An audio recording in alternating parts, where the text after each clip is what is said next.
Hello, welcome back to my channel. I am Honey Plants, and today I want to do a few plant chores.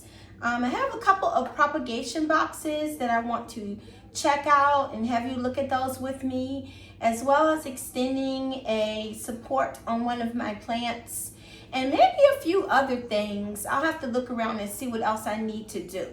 So I hope that you'll stick around for this episode of my channel. Okay, everyone, so this is my Hoya. Sorry, I'm stuck on Hoyas. This is not a Hoya. This is my philodendron white princess. And you can see it is on a Coco Cure moss pole support. It is not anchored into this support at all. It's just kind of tied on. I don't moisten this to try to get it to anchor onto it. It's just there so that it can have some stability. But you can see, let me just move this plant back a little. This is growing way off of the pole all the way up here. And so the first thing I want to do is just to put another pole in there. So I don't know if you've used these kinds of poles before, but it has an opening there. So I'm hoping I'll be able to just add the other one on here and let it go from there. So let me just reach over and get my moss poles. I bought this box of moss poles on Amazon, and it is coal raisin, I guess that's how you pronounce it, moss poles. And it came with, let's see, I want to say it came with like 6 in the pack. Yeah, I think it came with 6. And when you open it, they're individually wrapped in plastic. So when you take them out, just move it forward a little, you can see that the pole is here. And so it does have a wooden piece, and you can see, so I just had to kind of push down on it or like yank it to make it go, or like jerk it this way to make it come out. And so if you order these and you don't see this support, that means it's in here and you have to get it out. So I learned that the other time when I was working with this. So what I did was I took it out from where it was in here, and it had this cap on it. And so what you do is you put it in the opposite end and push it in. So this is the portion that will go down in your soil, and then this part here, I put that at the top. So basically you're kind of reversing the way they had it put together. So this portion here should fit down into this upper part of my pole here, hopefully. Oh wait, I need to take out, I have another of the white cap. So you take that part out and then push it down in there. Now it's just sitting in there, and it should be okay for that to happen. And then what I'm going to do now is just put this white cap back on top of the new one that I just put on. Let's see if I can. Oh wait, I already have one on that one, so I don't need to do that. And then I want to take some of the Velcro tape that came with it, and I'm going to Velcro this onto the pole. All right, so this box came with Velcro tape like this, but it also came with some of this jute twine. And since I've already been using the Velcro tape, I'm just going to continue with that and Velcro this upper portion onto the pole. Let me adjust this so you can see better. And just anchor it on. I kind of like Velcro tape. I don't have much of it, but I do like it because it seems to be gentle on the plant. So when you're trying to tie something on, it's not digging into the plant. Now let me I'm walking over to get my scissors here. And I'm gonna just leave a little bit extra there. Now, as you can see, let me turn this so you can see. This plant is already at the top of this pole. So I think once it reaches the top of this, I will probably chop this and then prop it, root it, and then just add the new growth back into the pot. The other thing about this, I don't know if you can, so this leaf here, you may know this, but some leaves that have a lot of white on some philodendrons, they do brown. And so this leaf here, I think I already cut off. It used to be basically like a half moon. And I cut off that brown portion. You can see on this section, it has some brown on there too. And I'm gonna go ahead and cut that off also because I don't think it looks good. Some people leave it on. It's a preference on whether you cut that off or not. I could just remove this whole leaf, but then this section would be very kind of bald looking, and I don't like that. And that's another reason why I think I want to just remove this eventually and restart it. These leaves here that formed at the bottom, they grew when this plant was outside during the summertime, and so they're nice and large and just beautiful. But you can see the newer growth here, even being on this pole, growing upward, they are smaller than the ones below. And so what I might do is when I eventually chop this, maybe this summer when I get ready to put things outside, I may chop it right where the largest leaf is, maybe above the largest leaf, and just restart this smaller growth outside so that it can have a chance to take off better. Now this plant also has some small baby plants down at the bottom, and I have just let them stay in here. Let me see, this one looks like yeah, you can't really see it, but one of them is, I think, coming out of the mother plant. So I don't think it's a separate plant, but there's one that is a separate plant. Let me see if I'm trying to angle it so you can see better.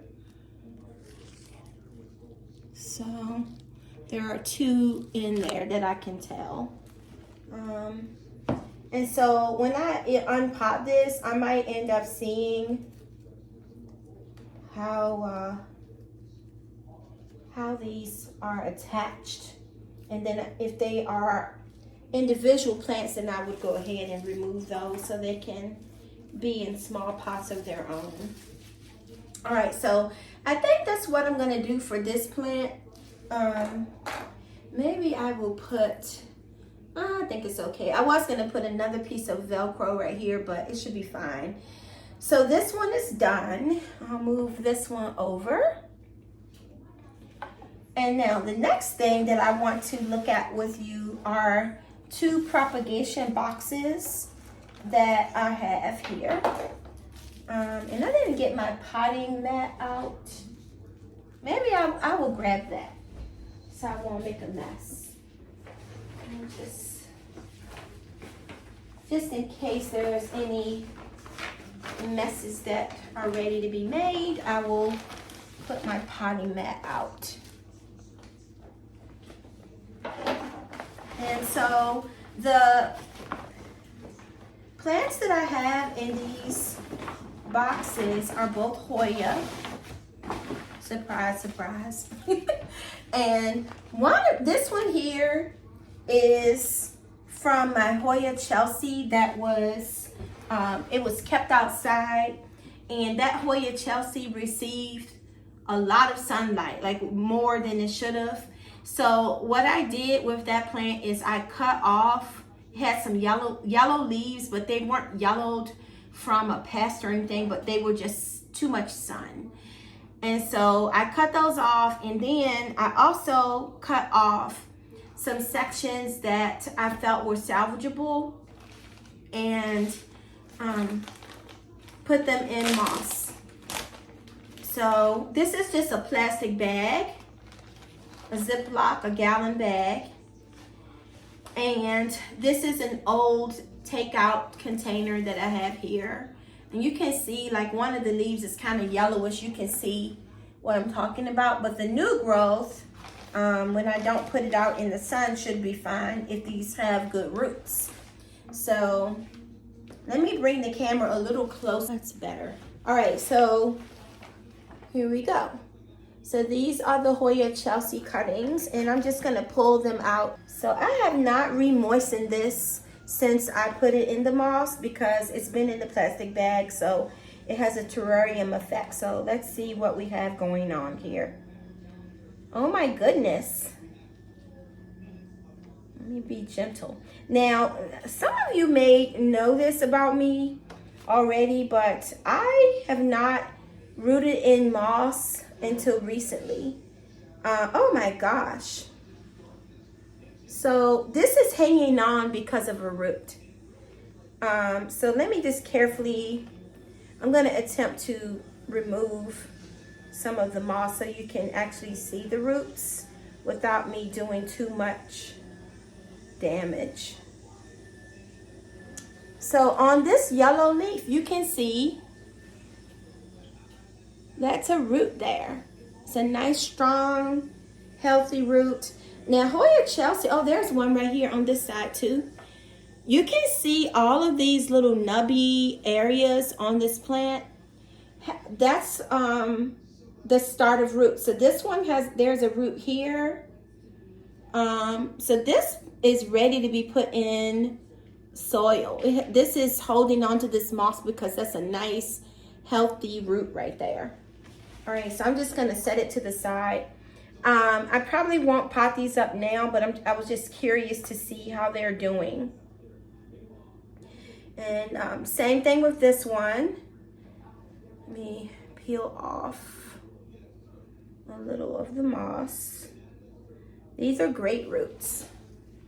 So there, hopefully you can see the ends of them here. And this is holding on to the moss because those are new roots. And I would say that I probably put these in moss maybe at the most a month ago. I may have put them in there. And they're doing very well. Let's see what this one is doing. I think all of them have roots. I mean, the moss is just clinging to the roots, and I don't want to pull the moss all the way off. And probably when I get ready to pot these up, I will rinse them well to try to get some more of the moss off. But this is like a big clump that is going crazy here with roots. This is a longer stem, and it has roots there. So I'm very excited about these. All right, so I think that's enough. So this is, I've disturbed these enough. They're doing very well. So maybe in the next week or so, I will pot these up and get them going and have a new pot of Hoya Chelsea. And the mother plant is, it's recovering well. It's in my utility room window, which I'm thinking that room received northern light. And it's doing very well in there.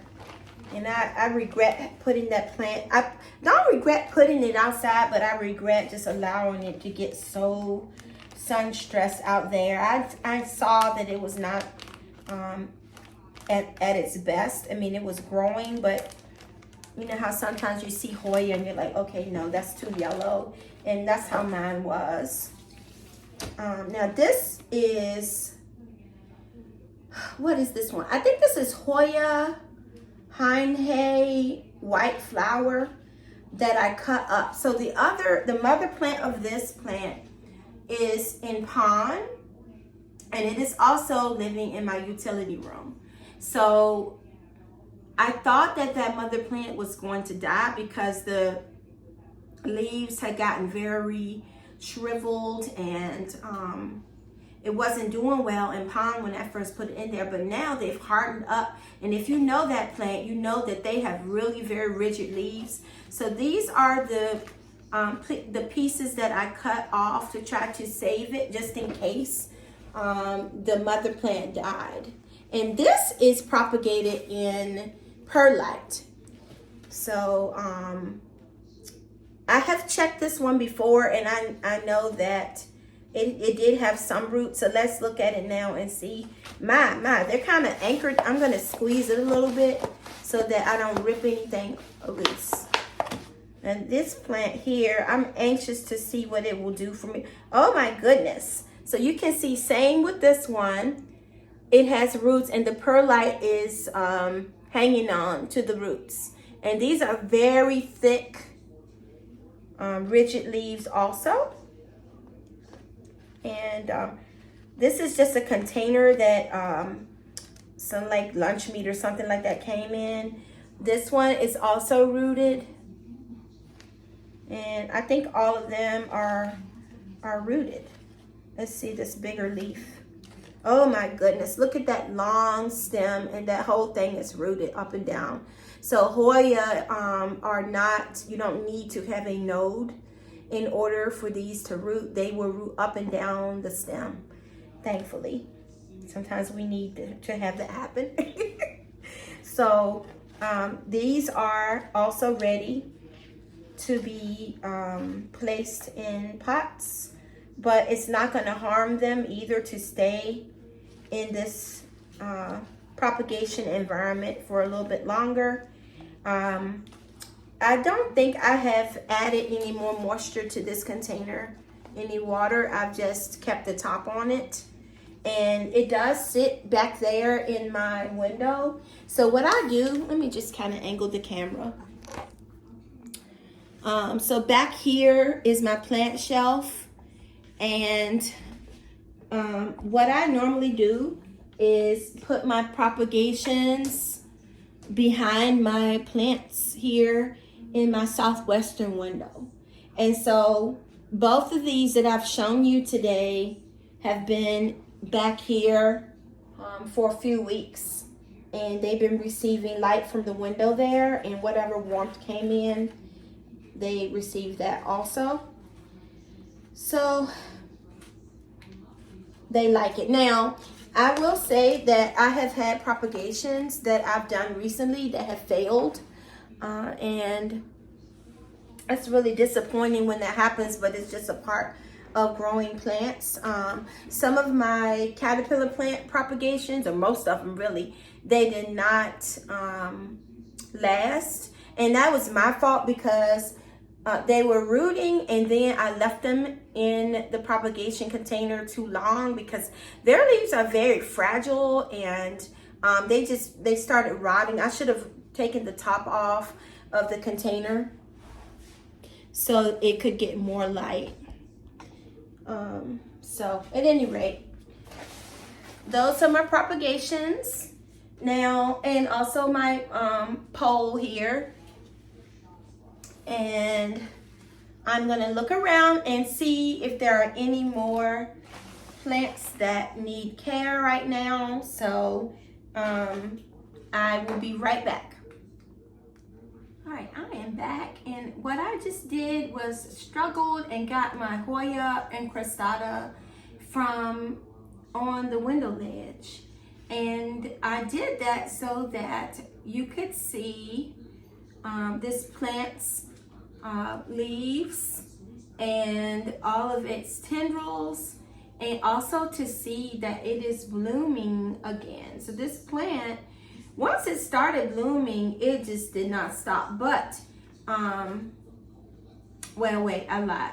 So when I moved it from the window, it actually stopped blooming. But once I put it back to the window ledge, it just blooms and it grows like crazy. So if you look at how big this leaf is, this leaf, and these are more like cardboard, kind of like the leaves are just so unbelievably rigid. And look at this bloom. So these blooms, you have to catch them, because in my care, usually these blooms last maybe a couple of days. But the good thing about it is that once it starts blooming again for you, it will bloom and bloom and bloom. And you can see, I'm not making that up. Look at how long the peduncle is on this other one. And on the one that's about to bloom, it has a very long peduncle. This one here, I don't know if this bloom here is gonna last. It might be getting ready to blast. But look at how long the peduncle is on this Hoya incrassata. So this is one that it really does need the trellis to be redone, but it's not gonna happen today. It has a lot of new leaves growing on it, and it just grows so well. It needs a lot of light, and so hopefully you enjoyed seeing this plant. Look at how the leaves, some of them, poor thing, that it's been scrunched up against the window. So unfortunately, they got a little bit misshapen from being that way. So what I'll do when I put it back is I will turn it around so that that part is going outward. But yeah, this is the Hoya incrassata. And it's always nice to pull your plants that are kind of pushed back from you. Just pull them out every now and then so you can check, because this plant has had mealies before, and it seems okay right now, thank goodness. So yeah, anyway, all right, so I think that might be the end of this video. I hope that you've enjoyed seeing my plants and seeing how they are doing. And I just tossed the remote. And just knowing some different ways of how I propagate the plants. And so let me know in the comments what you like about the video. I know there's certain ones who answer all the time who like Hoya, so I will try to include Hoyas a lot in my videos, because I really enjoy looking at and talking about Hoyas also. So just let me know if there's anything else that you would like to see. I think what I will also be doing is doing a little talk on what I do and how I make a decision on which plants are going to go outside. So it's still kind of chilly. Like today we had a warm day, and it was, I think, 70, and today's the day of the solar eclipse. So it got to 70 today, but it's been, you know, still too cold here to put the plants outside. I usually wait until it's consistently 50 at night. So I may do a video to just talk about which plants are going to go outside and what care I give to them and so forth when I put them outside. So thank you for watching, and I'll see you around on the next video. Have a great evening.